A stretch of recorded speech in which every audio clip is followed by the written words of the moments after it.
Good afternoon, everyone, and welcome to today's webinar about the concept of a single trade window, how it might work in the UK, and how it's already working internationally, brought to you by the Institute of Export and International Trade.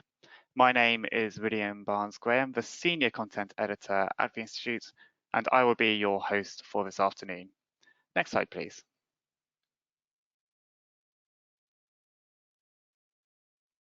So as you can see here, we've got a lot to cover today. To begin with, though, we'll be hearing from one of our webinar regulars in Kevin Shakespeare, who is now the Director of Strategic Partnerships and International Development at the Institute. Kevin will be telling us about, well, the key topic, what is a single trade window? We're then delighted to be joined by Philip Stansfield, or Phil, from the Cabinet Office, who will be giving an overview of UK's current thinking around single trade windows. Phil is Deputy Director of the Cabinet Office's Single Trade Window Programme and has worked in various government roles focusing on digitisation. After Philip, we'll then hear from Eugene Radavengo, the Project Manager of the implementation of Kenya's National Single Window System. Eugene will talk about his experiences in Kenya and what the UK could learn from them in terms of the single trade window concept. Finally, Rose Renaud, a customs and trade specialist at the Institute's Academy, will be with us at the end to help answer some of your questions in the final Q&A. You can read more about our fantastic panel of speakers when we share a PDF of this slide pack shortly after the webinar finishes. Next slide, please. Before we get into the presentations though, we're going to run a quick poll to find out a little bit more about you, our audience. So we are basically here asking, what is your understanding of the single trade window concept? And you can either have a clear understanding, you may be aware but need to know more, or you may just have no idea what we're on about at this stage. While you are answering that poll, just a couple of quick housekeeping notes from me. Firstly, you can contact me with any comments or questions using the question panel on the control window to the right-hand side of your screen. We hope to get to a number of your questions during the Q&A today, though please note we cannot guarantee we'll get to every question in the allocated time. A quick tip though, if your questions are concise and easy for me to read, I am more likely to read them. And if we don't get to your questions, we will be talking about our technical helpline and consultancy offerings later on. Secondly, as already noted, you will receive access to today's slide pack, as well as a recording of the webinar in a follow-up email we will be sending over the next day or so. So please do try to listen in carefully to today's discussions. Right, I'm going to quickly close the poll. Thank you everyone for responding. A really interesting response as ever. So over half of you are aware of what it is, 57% of you saying you're aware but you need to know more, only 5% though saying you have a clear understanding, and 39% of you don't know what it is at all. So clearly this is a topic, a webinar of great importance. Kevin, if I may bring you on at this stage, are you surprised at all by the level of awareness out there at the moment? It's an interesting one. There has been a more information, more generation of information around the single trade window concept recently. So first of all, thank you everyone for completing the poll question.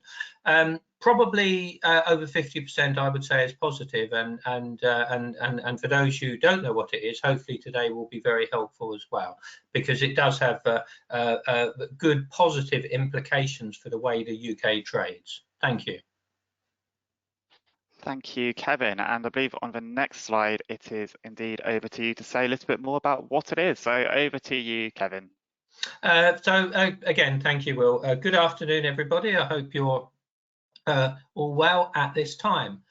So just in the next few slides, if we have a next slide, please. I'm just going to go through some of the benefits, but just start by what is it? What is a single trade window? So the definition we use is the UN CFACT recommendation number 33.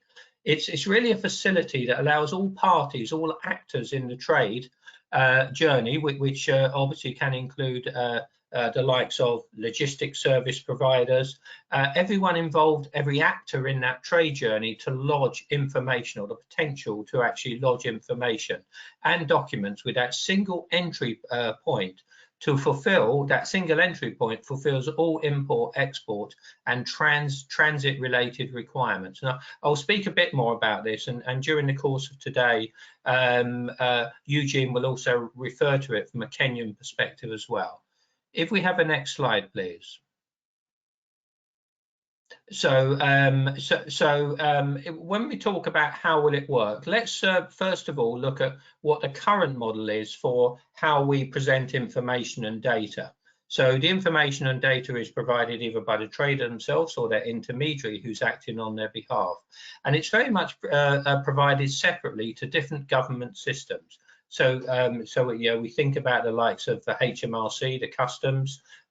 We think of DEFRA, the likes of IPAS, for example. We think of other systems such as GVMS, safety and security declarations. So we have, if you like, multiple different systems that we have to put data and information in. But now let's think about the concept of a single trade window and what it could look like moving forward under a single trade window.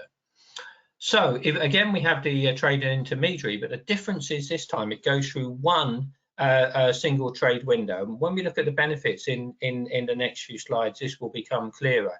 And it's that single trade window, that one point of entry that's then interfacing with the different systems. If we have the next slide, please. So let's think about the benefits. The concept is because you are entering for a single trade window, not having to put multiple data in, you eliminates a need to submit the same data to different government authorities. It's just one set of data.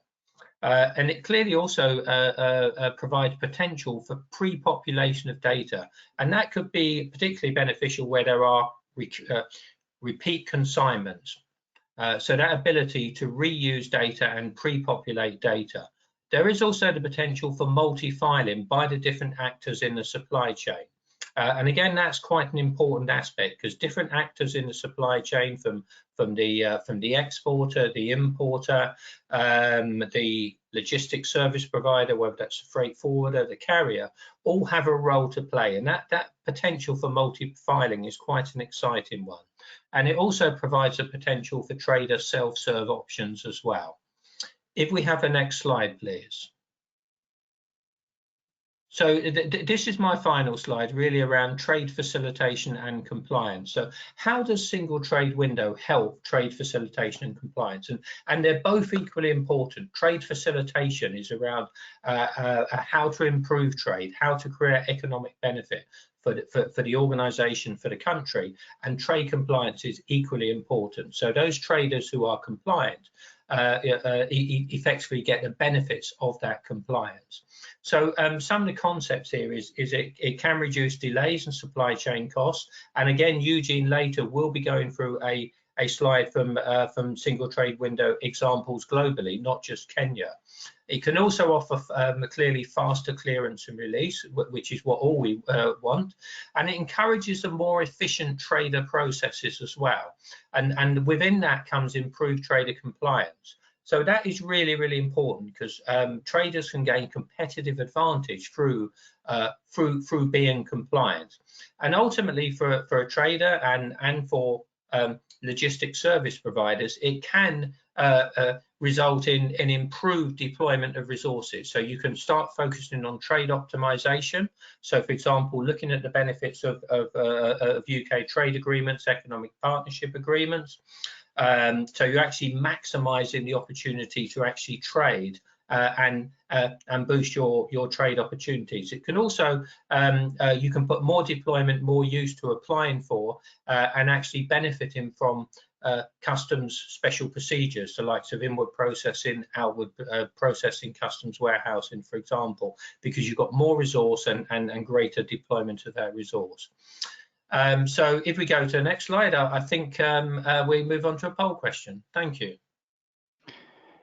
Thank you, Kevin. A really good introduction there. I mean, it's really interesting. It seems like a very potentially powerful simplification for traders there, taking out some of the manual aspects of inputting data and all that sort of thing, and just making things a bit more streamlined. So really interesting to hear that. We're going to launch another poll now, asking how important it would be to your business to be able to submit all your border data in a standardized format and in one submission. So really interested to hear what you respond to that with. But Kevin, we've already had some really good questions coming through. We've had one from Gary, who's asked, will goods movements be trackable on the single trade window? So I think he means, will he be able to know where his goods are at any moment and for what reasons they may be delayed, or will it have that sort of level of information? It's a really good question, and traceability and provenance in supply chains is equally important now in advance of a single trade window, and it also links into the ecosystem of trust pilots as well, which have been put forward by certain consortium partners, of which the Institute are involved in several of those consortiums. So traceability in the supply chain is absolutely essential, and the potential here is the use of data and the use of platforms can improve that level of traceability. But I also come back to elements about traceability. Provenance of goods is really important, and I know as we have Kenya on here today, that we can have this example that if you're a producer or a grower in Kenya and you're a consumer purchasing goods from let's say a retailer, a supermarket chain in the UK, that you have that level of provenance and traceability and knowing that the goods have not been tampered with. So that's a key part, I would say, of the whole UK's Border Innovation Hub. But taking it a stage further, not just the UK, but the partners which the UK actually deal with. So, for example, with Kenya, there is an Economic Partnership Agreement, EPA, which does have trade facilitation clauses in. And those trade facilitation clauses are increasingly important to the way that the UK does business. Thank you. Thank you, Kevin. The ecosystem of trust thing is something I've heard you mention a few times. I just wonder if you could say a little bit more about what that is and what that means. I can sort of guess from the words. What does it mean specifically in the context you're using it? Yeah, no, thanks, Will. Again, it is something that I've referred to and others have referred to as well. So really the concept here is the, again, under the UK's Border Innovation Hub, Future Borders, is to create what we call ecosystem of trust pilots, which can be based on a trade journey, on certain goods, produce. And the idea that there is that the pilots have, or successful pilots have goods moving through, so you have that provenance, you have that traceability, and that then allows you to actually build on base that traceability, provenance, and the different actors in the supply chain effectively submitting through standardized platforms, and it simplifies the way we trade. So building, for example, on the Kenya-UK Economic Partnership Agreement is effectively simplifying the actual way we trade, which can improve the number of documents needed, the amount of data, so to actually reduce both and actually speed up the whole trade cycle. Thank you. Thanks, Kevin. That's a really useful explanation. Thank you. Just showing the results of the poll now. So unsurprisingly, most people think it's important to some extent. 38% essential, 43% quite important, but around kind of 9% saying even, not very, or not at all important, and 10% not yet sure. So thank you everyone for responding to that poll. Kevin, if I could just ask you one more question at this point, and it probably follows on a little bit from the ecosystem of trust point you're making, but it's from Martin, who asks, who will have the liability for ensuring any data is correct and updated in any single trade window portal? It's a good question. I think, to the best of my knowledge, it's actually a question in the call for evidence around where that liability for data. Again, the Institute have taken part and have helped support a major survey on single trade window. And thank you for those who have actually contributed to that. I guess we await your feedback on that. The Institute also submitted a submission ourselves for single trade window, and the view was that liability should sit with the the actor who's actually inputting that data into the platform. So if it's an importer, if it's an exporter, if they put the incorrect data, liability should sit there. But I would also stress is that, and it might come, I know we've had other questions around the education piece. A single trade window is not just about the technology. The successful single trade windows globally have also had education and learning attached to them, so that all actors can actually understand how it works, and it's not just a piece of technology. Thank you. Thanks, Kevin, and I assume as well the Institute will also come in as well. But yeah, to say a little bit more about the future, the UK's plans for a potential single trade window, it's my delight to welcome from the Cabinet Office Phil Stansfield. So over to you, Phil, to say a little bit more. Over to you. Thanks, Will, for that warm introduction, and good afternoon, everyone. First, I just really wanted to say thank you for inviting me along to this session. How pleased I am to have the opportunity to speak to so many people who we're delivering single trade window for. I'll just briefly introduce myself again. So I'm Phil Stansfield. I'm one of the deputy directors in the programme, and my responsibilities for the design and delivery.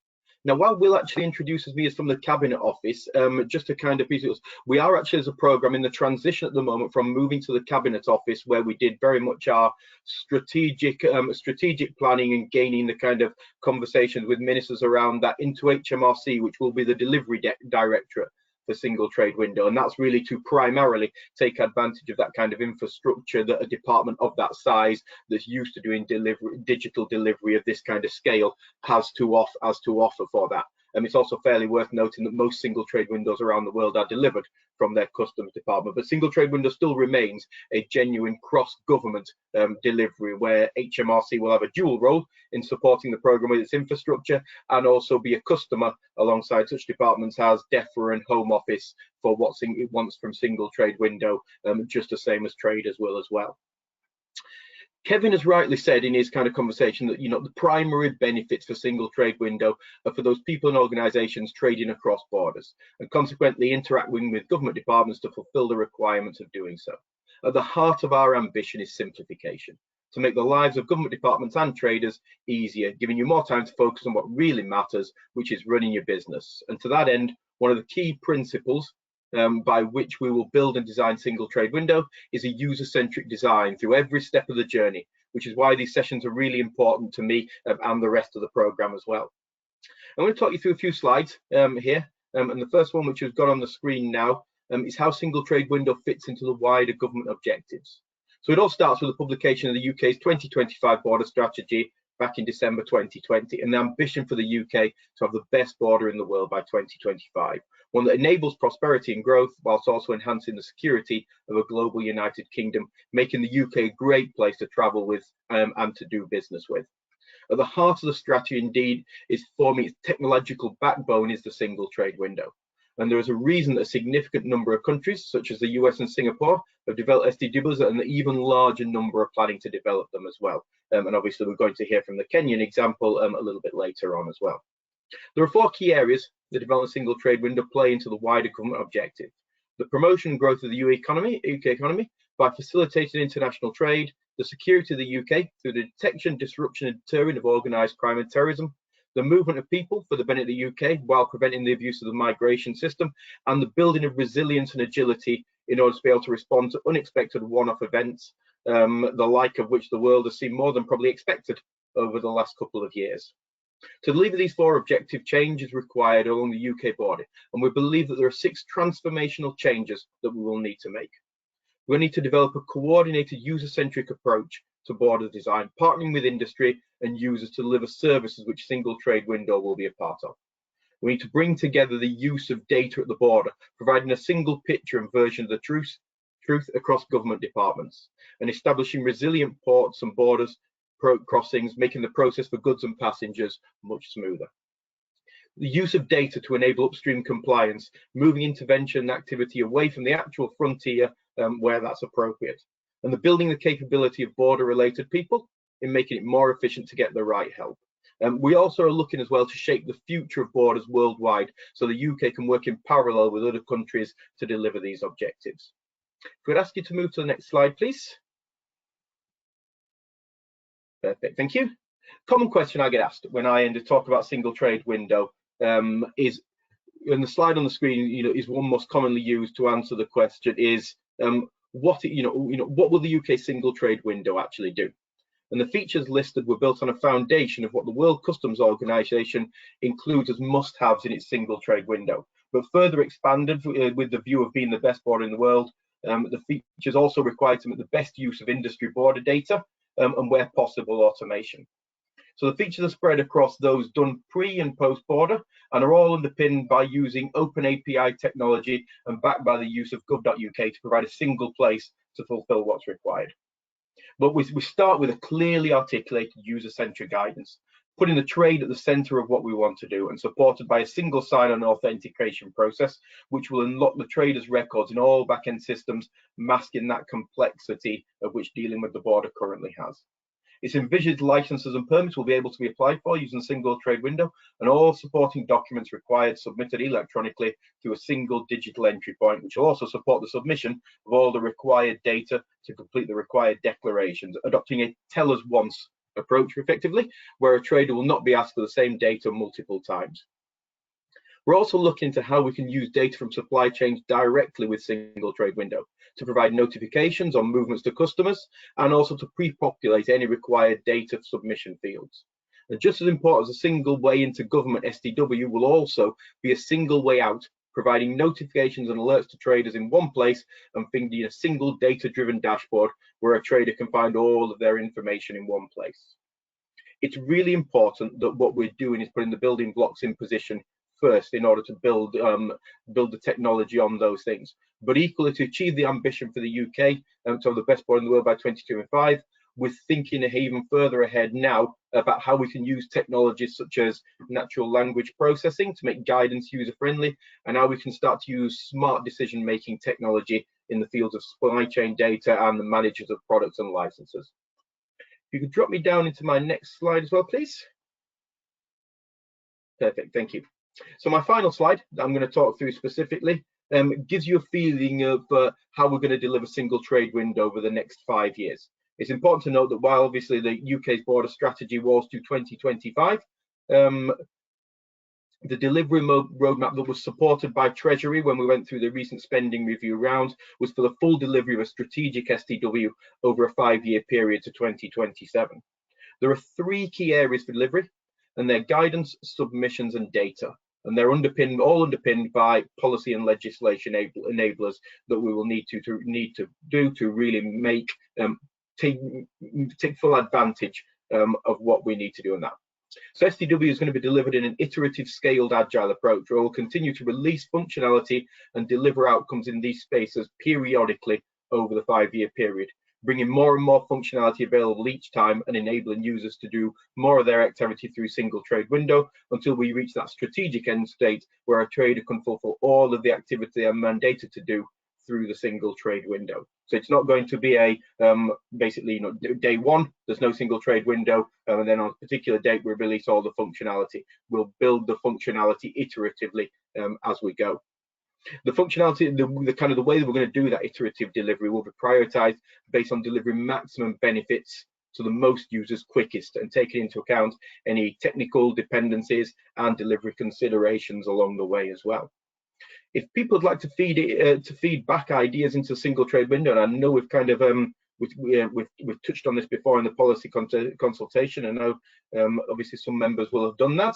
And obviously I think there was talk of one being submitted on behalf of the Institute of Exporters, but there's currently an ongoing policy consultation which you can provide feedback into online, and we actually recently extended the deadline for that, which now goes to midday on the 28th of February, if anybody who hasn't done would like to join that as well. So just before I close and hand back to Will, I just want to reiterate a couple of points.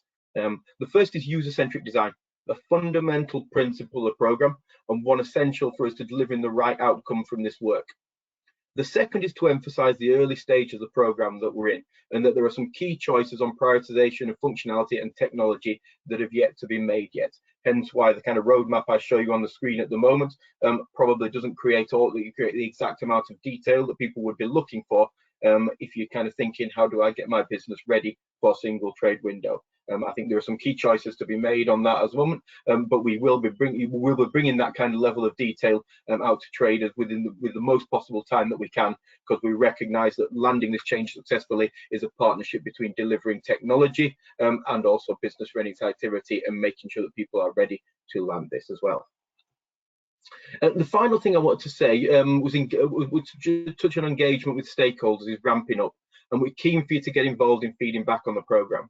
So we're going to be doing a lot of kind of speaking to business representative organisations, industry bodies, so businesses in their network should hopefully be receiving key information, and that's a good route for you to provide feedback on STW. We'll also be using existing channels to keep people updated, and you can expect to see more mentions of STW in HMRC newsletters and official content as well. And I think from kind of the original poll at the beginning, where kind of we indicated 39% have said they didn't know about single trade window. Clearly, that's a kind of a key thing for me that I'll be taking back from this session today to the programme, to say that we do need to do more work in that as well. We're also going to plan to attend more conferences and exhibitions this year, so look forward to meeting some of you there as well. So finally, I'll just thank you once again for inviting me to speak with you and for listening. And Will, I'll hand back to yourself, please.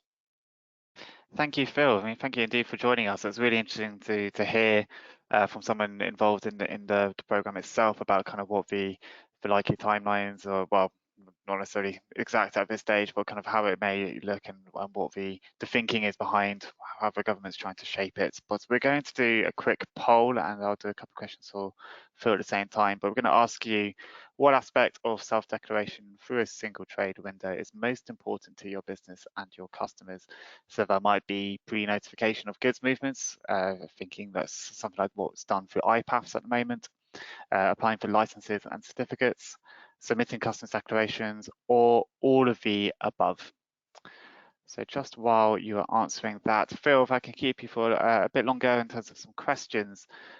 Good ones just come in from Louise, and it's around multi-parties being kind of a party to any supply chain. So she's asked, will data be visible to all parties in the supply chain, GDPR permitting? So I think at the moment we're working through our ambitions for what we want to do on supply chain, and clearly data privacy will be a key requirement that we'll need to feed into at the moment.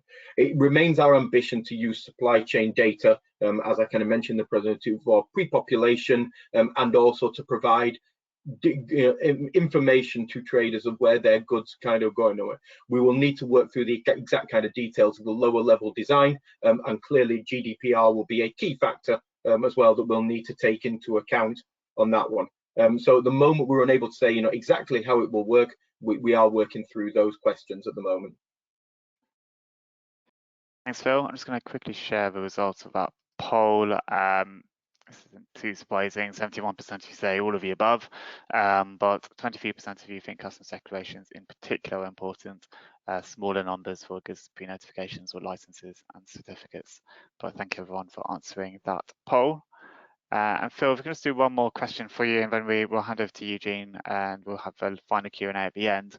But this is from Henrietta, who's asked, and this follows on a point that Kevin was making and that you yourself made as well. How accessible would a single trade window be for people who are unfamiliar with trade and customs concepts, and would people need to have any training to use it? So the intention is obviously simplification into single trade window. We do understand that at the moment that that the border is complicated to do, and that's why guidance sits at the heart of kind of what single trade window will need to do. And that guidance needs to come from kind of the point of which somebody has decided they are going to either import or export. And what we intend to do in our first kind of guidance product for importing is out there at the moment as well, and we're expanding it into export this year, is to put the trade really at the center of what you do. So using technology such as like natural language processing, where you just type in, I want to import X kind of commodity from Y destination for this. Then that guidance should then take you through into this is specifically what you need to do, and also point you to single trade window in order for you to do what you need to do. There will be a limit to which we can simplify these things for as well, though. But our intention is to make it as simple as possible for people to do things, notwithstanding the fact that importing some and exporting some goods is inherently complicated thing. So there will be an element, there will be a level to which we can simplify that too. Thank you, Phil. And we'll hopefully come back for some more questions towards the end. But thank you so much for joining us today. And at this point, if we move on to the next slide, it's my delight to welcome on Eugene, because although this is a future concept for us in the UK, single trade windows are a thing already in many countries around the world. So it's our delight to be able to welcome on Eugene, who's going to talk a little bit about single trade windows and international concepts, in particular in Kenya. So over to you, Eugene.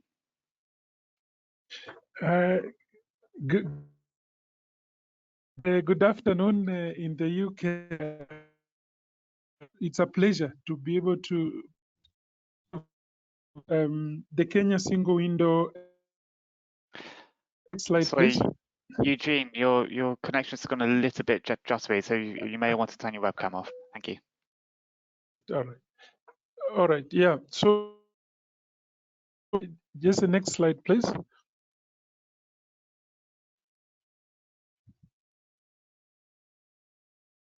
We've been introduced from UNC Fact 33, a recommendation on national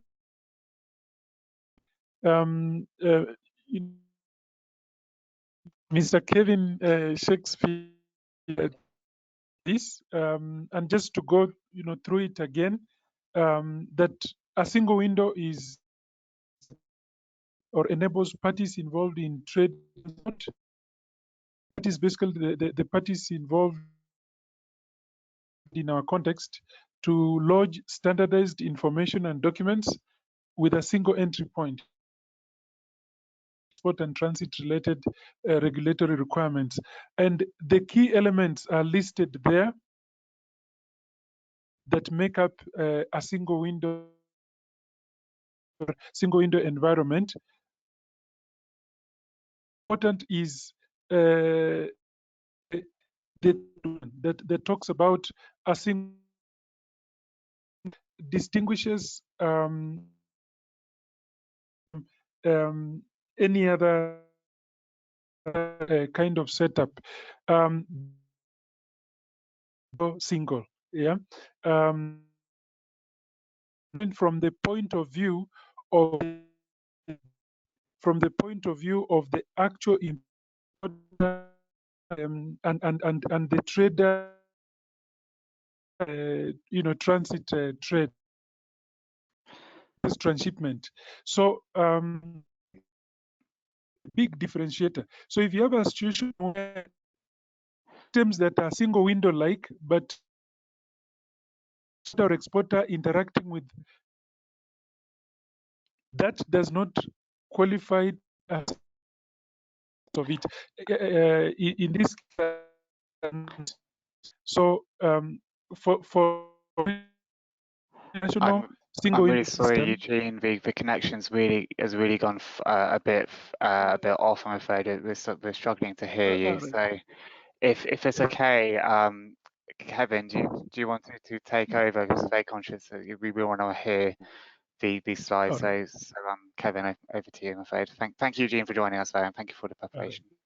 Yeah, thank you, and again, apologies for the internet connectivity, and I just wanted to thank Eugene and Rose, who are both based in Kenya, for the great help and in explaining on several events that we've had recently around the Kenyan single trade window. So thank you, Eugene. Thank you, Rose. And yeah, it's a real shame because that we can't get to hear your wonderful insight in single trade window, but thank you again.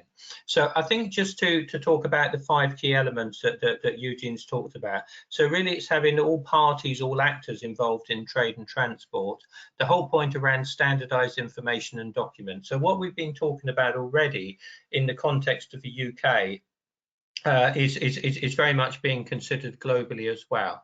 Having a single entry point, as we've talked about in that slide I presented earlier.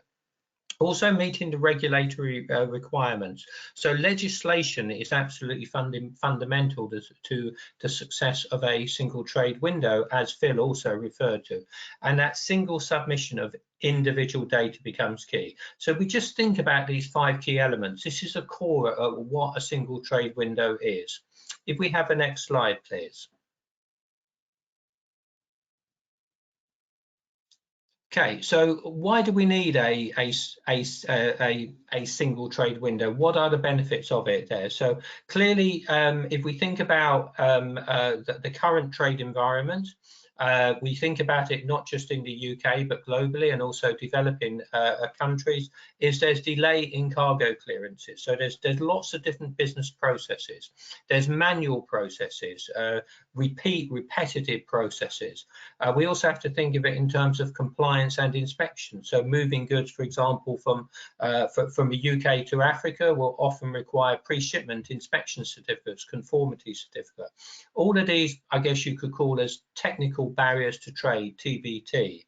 The high cost of cargo clearance is clearly an issue, and there's really sometimes insufficient data and information for making those risk-based decisions that are required in a trade and customs environment.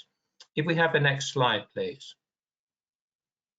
So here's a really interesting slide, and again, these slides will be available to you. Here's some benefits and benchmarks of single window, and these may be extreme in terms of great improvements in efficiency, but we can see here some of the huge benefits globally of single trade window. And yes, Singapore, United States are clearly held up, and I would argue Malaysia single trade window is also held up as one of the best in the world. But yeah, we can also think about other benefits. So border crossing at Azerbaijan, a reduction of 160 minutes. The documents collecting time in Senegal reduced from 4 days to 1 day. Even customs clearance in Cameroon from 6 days to 3 hours. Now, these are significant elements. Clearly, as we say, Singapore reduction from 35 to 1 document. So we can see significant examples from around the world of the actual cargo turnaround, amounts of documentation, border crossing. And just think of the economic efficiencies and opportunities this creates in supply chains. And if we can build on this further through UK trade agreements, economic partnership agreements, trade and customs facilitations that are built into those trade agreements, it gives us a wonderful opportunity. If we have a next slide, please. So in terms of stakeholders in a single trade window, you have both your public stakeholders and your private stakeholders. And here we can see the different actors in the supply chain. It's important that all these actors have a role. And even if we think at the bottom, like banks and insurance companies, we have this opportunity for trade finance as well. We also have through elements to help companies meet the ESG, sustainability and corporate social responsibility agenda as well, because there's more visibility in supply chain. There's a focus on compliant movements, and clearly we can see examples here of public stakeholders, whether that's port health authorities, for example, food safety agencies, immigration, national environment, sanitary and phytosanitary. We can see all the different public stakeholders using this example, as well as the private sector actors. And this is one of the benefits, to make sure that everyone has a role in development of single trade window systems. If we have the next slide, please. So some components of a single trade window to consider is you'll have different components in terms of the architecture, the business processes, the legal infrastructure, the IT infrastructure as well. But this used in the Kenyan example was effectively examples of different single trade window components that were required. So again, it's not just about technology, there's a lot underpinning it. And if we go to the next slide, we'll actually see a graphic of that after this Kenya TradeNet. So in Kenya, the actual single trade window was delivered through the Kenya TradeNet system. So we can see some dates and milestones there from the project start date from the 31st of October to the official launch of the system on the 2nd of May. And now we can see the number of system users, over 7,000 registered system users and over 40,000 importers. Now that is a really significant impact, as well as 29 partner government agencies. So this has really got to be our ambition, is to get the public and private sector really working together in development and implementation and the success of a single trade window. But as I said, it's not just about a single trade window in itself, it's using that to build and some of the other great customs initiatives currently around modernising customs authorisations are also very, very important to the actual future of how we trade. Next slide, please. So thinking about this sort of architecture, and this is quite a detailed slide, but it's quite an important graphic as well. We can see the different modules there, and we can see important areas like risk management systems. So risk-based decisions are key. Clearly, there needs to be a declaration module. There needs to be a manifest module, and we can also think about the need for permits and licenses as well. So the likes of certificates, export licenses, all start to come into play in this. So we have a true single trade window, and we can see here the actual Kenyan example, and we can see some of the outputs as well under the common layer. We can see the reporting, the audit trail, the notification and alerts as well. So it becomes a sort of integrated system. It's not just the information that goes into a single trade window, it's the information that comes out of it as well. So effectively we can see the different requirements needed for a single trade window. So both for information going in and information coming out as well. And we can again see the various actors here. We can see the KRA, the Kenya Revenue Authority. We can see the involvement of banks in here, the trading community as well, and effectively the different actors in the supply chain and the ecosystem. If we have a next slide, please. So the final slide is really going to look at stakeholder feedback, and this was an independent study undertaken by the Investment Climate Facility for Africa, the ICF, and it sort of indicated a number of steps in processing applications reduced by almost 50%. The average number of documents required for processing reduced by 30 to 50%. The time taken to process clients' requests is reduced by over 50%. Using the example of the dairy board. The number of times a client needs to visit a government agency for a simple application being reduced to 0. So we can see significant cost savings and business efficiencies throughout the process. So single trade window gives the UK traders great opportunities, but it's not just about the UK trader, it's about your supplier overseas. It's about your customer overseas. It's very much linking the whole supply chain as well, and really moving to great opportunities. I guess a lot of them driven by the WTO, the World Trade Organization Trade Facilitation Agreement, TFA. So if we move on, please, I think if I've got this right, we'll have questions now. Thank you. Thank you, Kevin. Thank you for stepping in there, but also thank you to Eugene, because that was his presentation and his slides. So thank you so much for the preparation there, but also for Kevin for stepping in. So hopefully that's been informative for everyone. It's certainly really interesting to see a single trade window in action, as it were. So thank you for the insights there. And we do have quite a few minutes for questions now, so please do send your questions in using the question panel to the right-hand side of your screen. But if I may bring on Rose Renaud at this stage, it'd be great to hear a bit from yourself. And a question from me is, in terms of traders in Kenya, what benefits have they seen from this program? So Rose, if you're there, I think you might need to unmute. Yeah. Yes, William. As I think Kevin has alluded to quite a number of the benefits that Kenyan traders have gotten from the implementation of the single window, and some of it includes, reduced paperwork. A lot of things were being done manually. Also, in terms of transparency, you're having more automation and less human contact. So you're having, very few instances of, customs officials or, other trade officials taking money, or, you're also having the right data. So you end up having, correct data to be able to make informed decision, and this is a benefit for government. For the trading community, basically time in terms of processing of transactions reduced significantly. So initially you would have transactions taking even weeks to be processed because of the manual nature of it, because of the different interventions, because of the different systems that you have to access. But with a single platform, which is a single window, you have that time cut off to even less than an hour. So those are some of the benefits that Kenyan traders have recorded.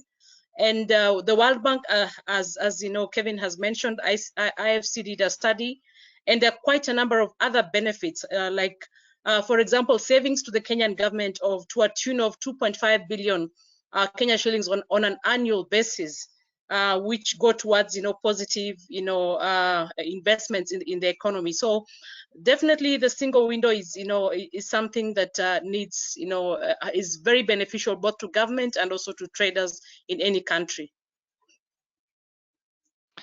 Thank you, Rose. Really interesting to hear, and those figures from World Bank are actually really interesting. I mean, we've had another question through about the Kenyan experience from Stephen, who's asked, how does the Kenyan single trade window link with Kenyan export processing zones and special economic zones?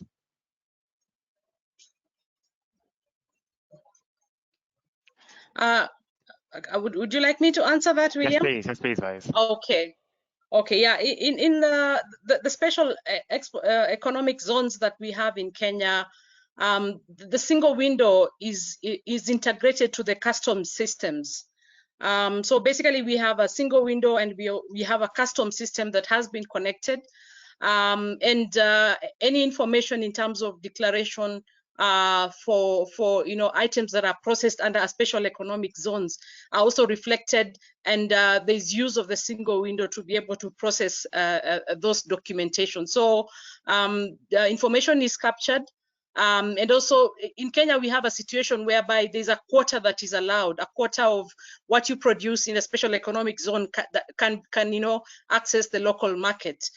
So the single window is very instrumental in ensuring that that particular quota, is controlled, and customs officials have, that oversight that you don't exceed the quota that is allowed to infiltrate into the local markets.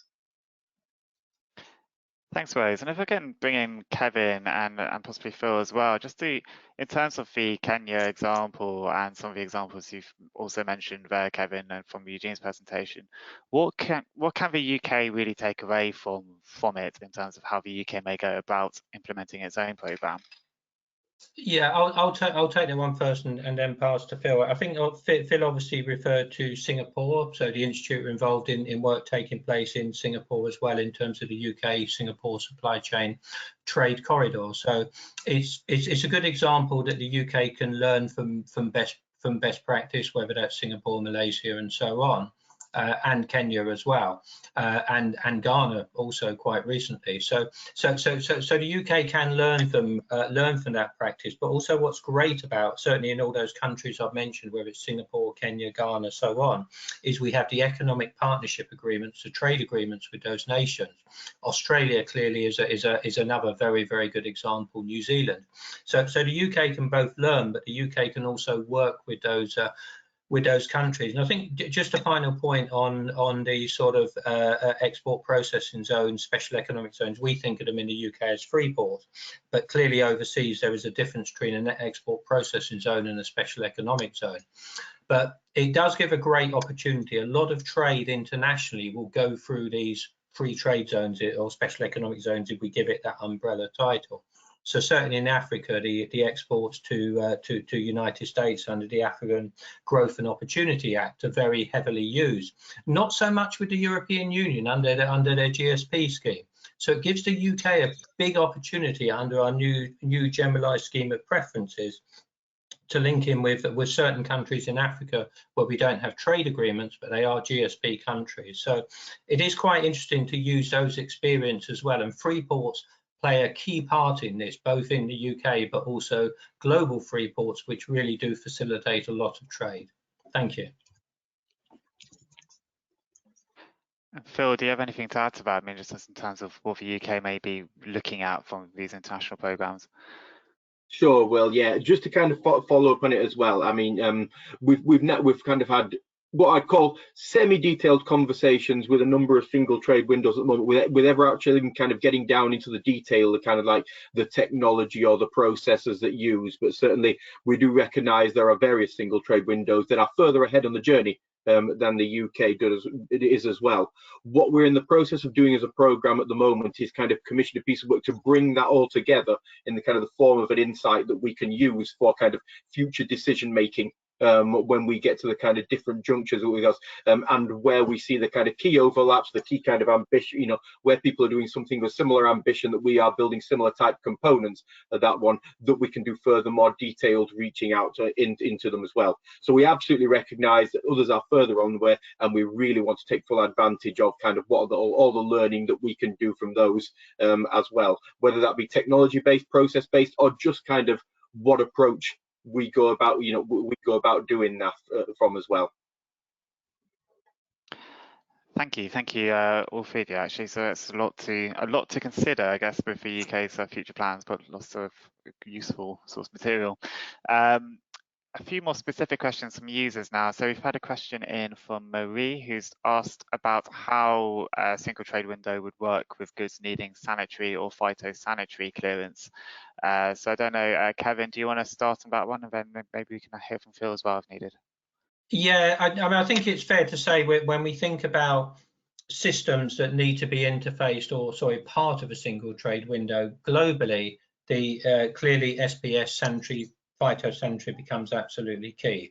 And it's probably the almost, if you like, the system IPAS is frequently referred to. It is the area that's most obvious. It's not the only area. Clearly you've got the safety and security requirements. It's important also to note that globally, you know, the likes of Africa, not just Africa, Central Asia, are heavily reliant on agri-food. So SPS becomes absolutely key in the actual trade journey. So it's obviously fundamental that the if you like, the DEFRA, the APFRA equivalents and Food Standards Agency are key parts of the UK single trade window. Thank you. And I'll just kind of follow on from Kevin's there to kind of reiterate what he said then. This isn't a single trade window we're building just from a kind of customs declaration kind of perspective.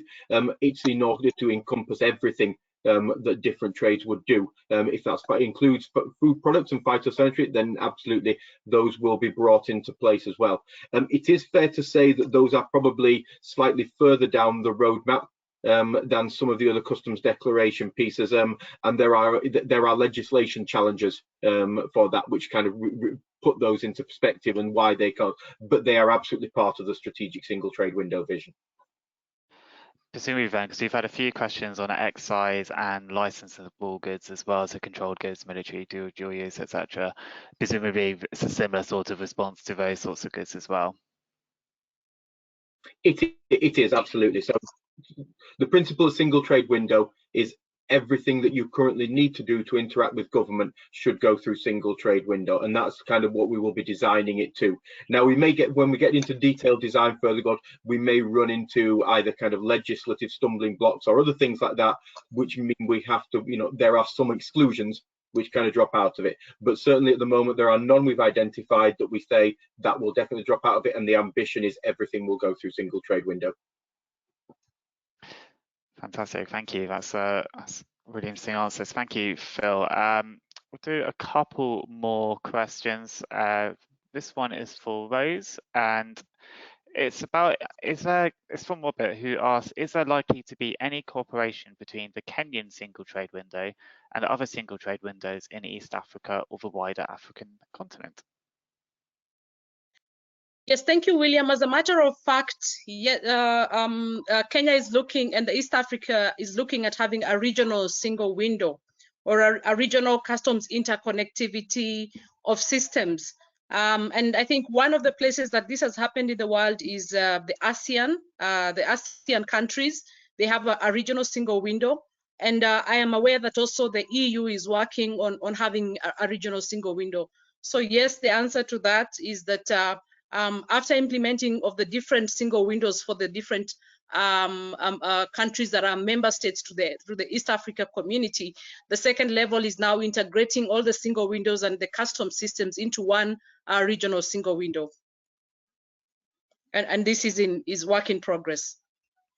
Thank you, Rose. And I'll do two more questions. One more for Phil. Actually, I think you can probably answer both of these, but Phil, question from Lucinda, who's asked, will UPS, FedEx and other fast parcel operators be able to link into the single trade window? Thanks, Will. So absolutely, that's the ambition of where we're trying to get to at the moment. We need to understand what works for our different levels of business and design it to what the kind of user-centric needs of those businesses are to do it and do that. So that, you know, those kind of large freight fast parcel operators going through, we will definitely need to pick up, you know, what are their requirements, how do they, you know, how would they like to work with us, with the ambition that they would be able to link in to single trade window. Certainly single trade window is not is not going to be designed and built to exclude those, you know, those customers from using it. Thank you. I hope that's been helpful, Rob. And one last question. It's a goodie from Aaron, who's asked, are there any pitfalls or challenges to implementing a single trade window? So I wonder if we go, Rose, if you could answer from the Kenyan experience first, kind of what challenges did you see or did you kind of observe when Kenya was implementing the single trade window? And then I'll open the floor to Kevin and Phil as well. Thank you, Will. Yes, there were quite a number of challenges, and one of the biggest challenges was change management. And by change management, I mean people are used to working the way they are used to. So introducing a new way of working really, you know, sometimes can be a bit daunting in terms of the users, because you're going to have a new way of working, a new system. The current systems that you have will probably be integrated. So I think the biggest, you know, challenge that we had in Kenya was, you know, change management. And for us, it was much bigger because there were no systems. A lot of the government entities were using manual systems. So we had to assist the government agencies to move, and also the traders to move from manual systems to automated systems. So that was one of our biggest challenge. The second challenge was change of scope. By change of scope, meaning that what we looked at, or the requirements that we initially collected in terms of what we need to implement the Kenyan single window kept on changing, you know, in the middle of the project. There were quite a number of changes, and these changes, you know, were attracting quite a bit of because change requests are charged separately as an additional cost by vendors. So that's one of, you know, the biggest, second biggest challenges we had. Another challenge we had is conflicting mandates, because you have different government entities, all of them with different mandates, all of them moving at different paces with different capabilities. So some were moving faster, some were moving slower. So it ended up delaying the project in terms of timelines. And some of them completely, you know, up to now have not even accepted to be part of the system. So those are some of the challenges that we've had. But we mitigated a lot of these challenges through stakeholder engagement, continuous stakeholder engagement before the project implementation, during the implementation, and also after the implementation. I must also say that there was political goodwill. And by political goodwill, I mean that there was buy-in, and, you know, there was the highest level of government wanted this to work, and, you know, they put in a lot of effort in ensuring that it works. And that really helped, especially when it came to the government entities who were not really up to implementing this project. So those were some of the challenges that we experienced in Kenya. Thank you, Rose. That's absolutely fascinating. I mean, Phil, what challenges do you foresee kind of going ahead? So a key thing, I mean, you know, what Rose said then resonates very clearly with kind of what I've seen across delivering digital services for customers across government. The kind of readiness challenges and the kind of change of scope things are clearly things the programme will need to close. It's same with the kind of, you know, the differing political mandates on that one as well. And there's some of the things that we've heard from other countries at the moment as well. So those kind of ring as, you know, what I would say, you know, standard things that we need to kind of own pitfalls as well. To a certain extent, some of the pitfalls that I can kind of foresee coming, we've got from our kind of international colleagues when we've talked to them. So kind of one particular, when we talked to the Americans, they said don't underestimate the legal challenges and the legislative challenges of kind of getting this done, and you need to focus on those even more than you focus on the technological challenges. Now, we had a conversation very recently with ministers about what kind of session of legislation that we were looking for to go. Which would we be looking for, third session legislation or fourth session legislation? And it was the kind of guidance of the programme when we submitted our recommendation to ministers was a fourth session legislation, because we recognised from what other people have told us that will be a significant challenge, and what we do not want to do is rush that and end up kind of having to technologically work around, because what we've done in the legislation space was was suboptimal for us. Another one that we kind of talked to, and I talked about in my kind of presentation in terms of the user-centric design, that was one we got from New Zealand. And when we talked about, I mean, it's fairly, you know, it's fairly obvious anyway that you would do that, but New Zealand kind of talked about their self-serve option that they did, and how they didn't design that self-serve option and the guidance which falls around the user, putting that kind of user at the center of it and understanding that user experience in that was crucial for that being a success. So that's another one that kind of, we've already learned the lesson from that, taking it forward. Will there be other ones that we don't already know about? Undoubtedly there will. Could I kind of name them all out there on the moment? Well, if you gave me an hour to think about it, I might be able to kind of put a few more out there. But I think the key thing for me is, yes, there will be other ones. We'll continue to learn from other countries, and we'll continue to adapt up front as much as we can. I mean, that's one of the advantages of us being where we are in the process at the moment, is we have the people who have already experienced it from which we can learn as well. Thank you, Phil. I'm conscious that we're running over time now, but I did want to make a last point, because obviously we've been running a survey recently to feed back to government as a stakeholder on behalf of our members. I think that survey may have closed, but Kevin, I don't know if you want to say a little bit more about kind of the role the Institute will be playing, feeding back as a stakeholder on representing people who are here on the call and further to government on this issue. Yeah, I mean, clearly the Institute want to really hear from the trading community. So whether you are an importer, an exporter, a wholesaler, a distributor, an export house, you are a freight forwarder, a broker, a carrier, a port operator, we really do want to sort of hear your views. And again, you know, in terms of our community, the Institute of Export, Open to Export brand, the UK Customs Academy, the Northern Ireland Customs and Trade Academy, we really want to hear from the community. Some single windows haven't worked as well overseas because the trading community has been less involved. We know because we've had UNCTAD and others coming to us saying, can you start providing learning and education around single trade windows to the trading community? So I think having the whole community involved, and I think the government's approach on the call for evidence is a very strong and sound one, is it's trying to get that evidence, and also from SMEs, not just from big multinationals who may understand. We're looking for the whole community. So really, just to end, I think to say that your voice is really important, whether it's single trade window, modernising of customs or authorisations.